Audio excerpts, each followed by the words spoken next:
A confession that changed everything. I never imagined I'd be here, laying bare the most vulnerable truth of my life.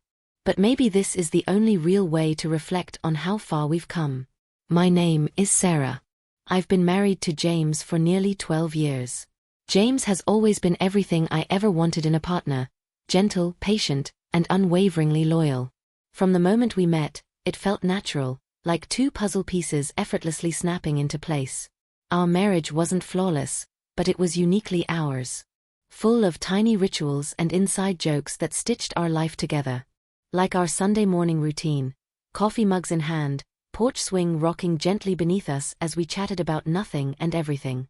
I still remember the morning he tried to imitate my wild hand gestures while I told a story and accidentally spilled hot coffee in my lap. We burst into laughter so intense I cried. That moment is etched in my heart as a symbol of the joy we found in each other.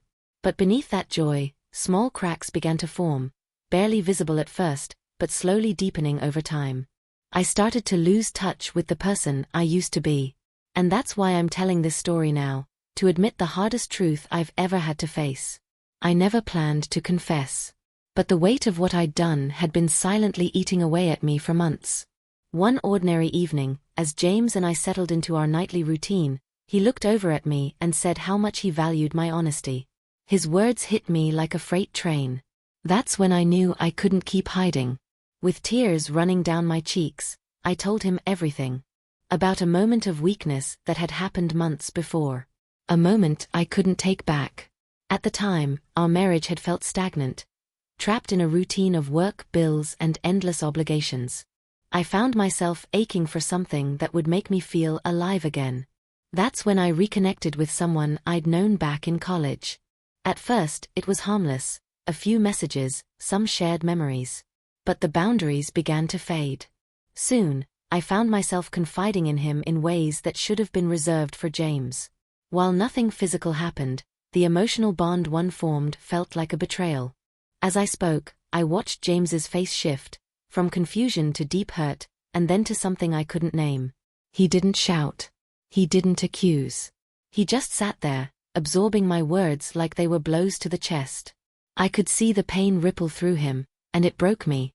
The days that followed were some of the hardest we've ever known. We spent hours talking, unraveling every piece of what had happened. I tried to explain how lost I'd felt, how the distance between us had made me vulnerable to seeking connection somewhere else. It didn't excuse what I'd done. But it was the only way I knew how to explain it. What surprised me most was how my confession opened the floodgates. Not just about the betrayal, but about everything we'd been silently carrying. The late-night fights over stress from work. The resentment over unspoken expectations at home. The empty silences where we sat next to each other but felt like strangers. It all surfaced. James was deeply wounded, but not defeated. He told me he wanted to try to rebuild what we had, if I was willing to fight for it too. That was the moment I realized how much I had taken for granted. Healing didn't happen overnight. There were days when he couldn't look at me without flinching. Nights when I cried into my pillow, wondering if we'd ever find our way back. But step by step, we began to rebuild. We started therapy, both individually and as a couple. We learned how to communicate in ways we never had before. I made it my purpose to show James every day that he could trust me again. That painful season taught me lessons I'll carry for life. I learned that love isn't just about joy and ease, it's about showing up when everything feels broken.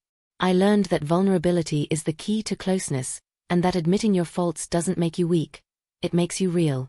Today, James and I are stronger than we've ever been. We've rediscovered joy in our relationship. We're building new memories while honoring the old. We're still imperfect, but we're committed to growing together, through whatever storms life throws at us.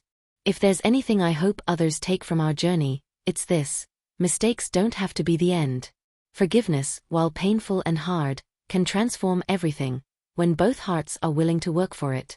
Communication and truth-telling are the cornerstones of a lasting relationship, and they are always worth fighting for. Now, as I sit here looking back, I feel a quiet peace. The path was steep, and at times heartbreaking. but it led us to a deeper understanding and a resilience I never imagined. If you're in the middle of a struggle like ours, I hope our story gives you hope. Even in the darkest valleys, love can find a way forward.